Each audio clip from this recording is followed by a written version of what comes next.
This is Super Yacht News with E. Sisman. In association with Go Earth, navigating boat buyers to better deals. Hi, welcome back to the channel. So the Italian authorities are finally going to raise the 56-meter sailing yacht Bayesian, which sank off the coast of Sicily in August last year.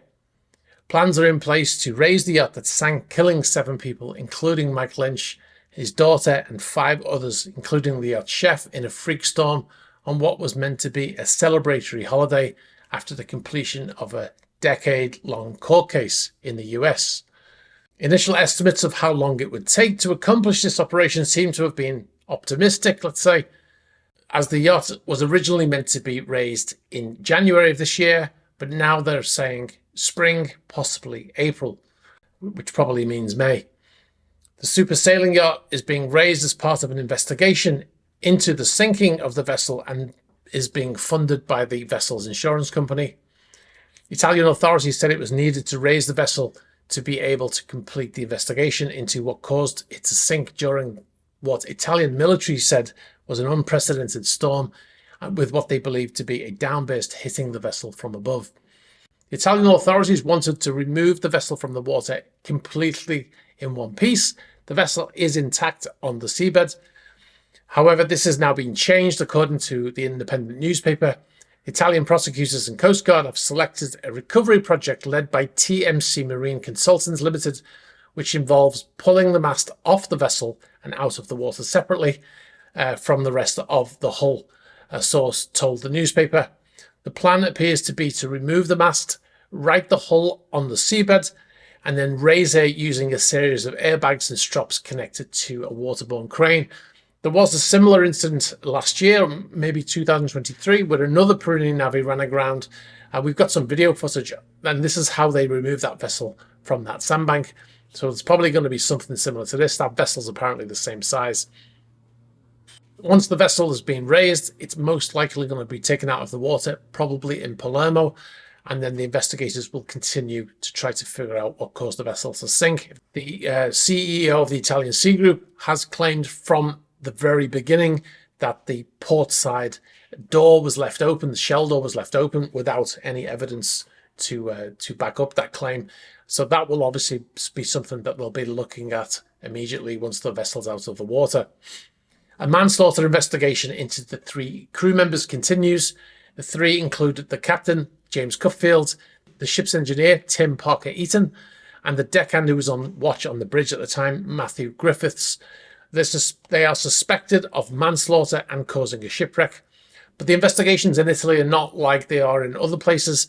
It doesn't imply any guilt, and it does not necessarily mean that any charges will be brought after it.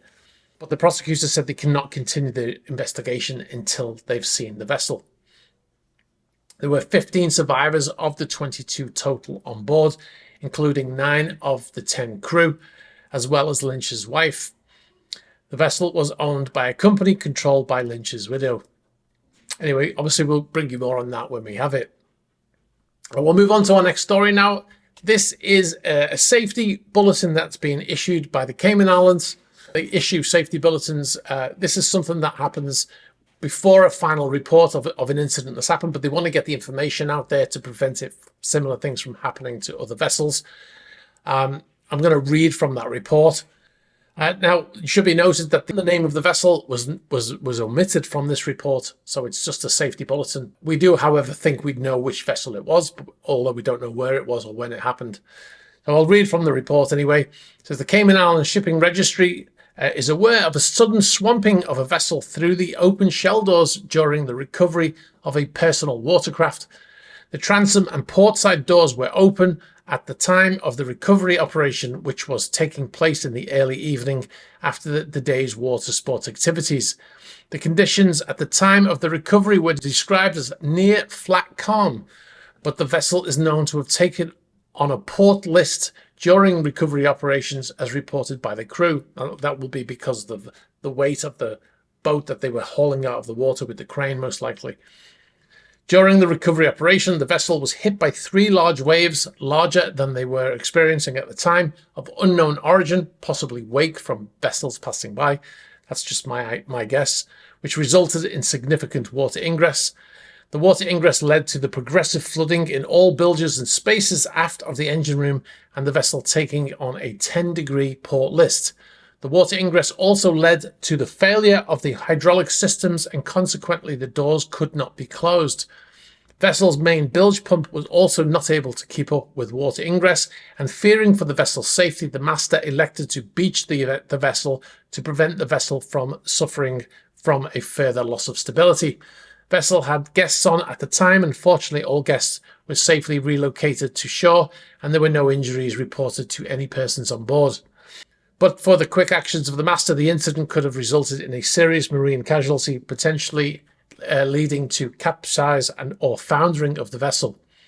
Now, the vessel is in class, which means it meets its regulations, and is a 375 gross ton twin screw, 2 propellers, a composite vessel built in Italy in 2014, commercially compliant, which means it's a charter vessel, and engaged in commercial activities at the time of the incident. It was on charter. The vessel is provided with a beach club / garage space for the stowage of a PWC, personal watercraft. The report found that the distance between the freeboard deck, which is where the deck that is on line with the water, and the lower edge of the tender watertight door was only 160 millimeters. The current regulations, which this vessel was built before, says it must be 600 millimeters. However, the regulations at the time did not have a specific regulation for that distance between the two. But this keel was laid in 2012 before those regulations came into being. It recommended that a ready means of manual closure should always be available in the event of a failure of electrical or hydraulic systems. Apparently this boat didn't have that. Masters and operators should take care during watercraft launching and recovery operations where openings in the hull may compromise the watertight integrity of the vessel. I'd also add that opening the tender garage door whilst the transom door was still open was probably not a good idea. If it just been the tender garage door, they probably wouldn't have had as much flooding as they ended up with. Based on the photographs here, you can see that the transom is completely flooded as well. Like I said, although the report did not give the name of the yacht in the incident, we believe it was Motor Yacht Emina. The yacht was built in 2014 in Italy, has a gross tonnage of 375, is a composite hull, has a twin screw, and the pictures in the report, when we compared them to pictures online of this vessel, seem to match. So it's probably the same vessel. Like I said, we don't have any report of that vessel beaching, or we don't know where it happened or when it happened either. But if you've got any ideas, please be sure to get in touch. Now, we've got one more story before we go. This is a bit of a weird one. We saw this on social media, so we don't know if it's true. Somebody posted, obviously out of concern, and we thought we'd reiterate it. And this chap said that I received a report of a doctor in St. Martin requiring female crew members to completely disrobe and undergo a breast and pelvic exam as part of their seafarer medical exam. This is not standard procedure. Now, just so you know, all seafarers, we have to do a medical every 2 years to make sure we're medically fit to work at sea. It's called an ENG1. The MCA approved doctor's manual states that for females, bra and pants should not be removed. For males, underpants should not be removed. It also says breast and testicular exams are not required as part of the standard medical examination, and it is recommended that they are not carried out unless a problem is raised by the seafarer. So he says any crew, male or female, who are uncomfortable or uncertain during a seafarer medical exam should pause the exam and contact their captain. So if you're in a doctor's and he says something about any of these things, then yeah, don't do it. All right, it is Friday, so we've got a Friday yacht spot. First of all, we've got Motor Yacht Kismet, which was at the Super Bowl in the US. Sounds like the name of a Chinese restaurant to me, but the Super Bowl, it was in New Orleans, apparently. These photos were taken by Charles Borgman, who's one of our patrons, a free patron. Now, I'm not going to go into too much detail of this vessel. It's a 122-meter massive yacht built by Lursen. We've done a lot on it in the past on the channel. Owned by Shahid Khan, not Sadiq Khan, the London mayor, not Sadiq Khan. Shahid Khan, who's the Pakistani-American who owns one of the football teams, which was probably in the Super Bowl. I don't know if that's true, probably wrong. Someone will correct me, no doubt, underneath. 1,500 people will correct me if that's wrong, by the way. So that's the first vessel there that was alongside in New Orleans. I have very fond memories of New Orleans. One of the first cruise ships I worked on, we used to go in there. It was a Carnival ship. We used to go in there. We used to do 4-day trips down to Mexico and back. And I used to love my time in New Orleans. Next vessel on the list is Motor Yacht Cloudbreak. This is in Durban in South Africa. This is maybe a couple of months ago. 72 meter or 237 foot yacht built by Aberking and Rasmussen in 2016, valued about 120 million. The chap who took these photographs said that it was recently in Durban Harbour, apparently with engine issues. However, they were soon resolved and the yacht headed up the African coast. The owner is a Russian businessman, Alexander Svetakov. Next on the list, Motor Yacht Samaya. These were sent in by U&M. This is in Southport Yacht Club in the Gold Coast in Australia. The 70 meter or 228 foot yacht built by Fedship in 2017. A value of about $85 million. This is according to SuperYacht Fan. And the owner is Christine Stern, who is the owner of Patek Philippe, which is a watch manufacturer.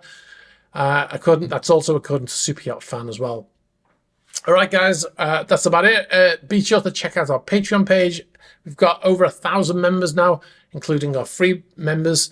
We do 2 to 3 videos a week on there and all kinds of subjects relating to yachting and also some other stuff on our travels and all kinds of behind the scenes stuff as well. So be sure to check us out at patreon.com/eSysman.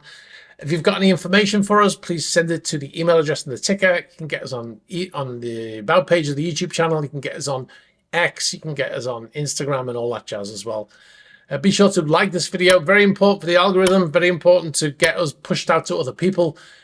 Be sure to subscribe if you haven't already and all that jazz as well. It is Friday, so I hope you're having a great weekend. Even if you're working, be sure to have a good one and we'll see you here soon.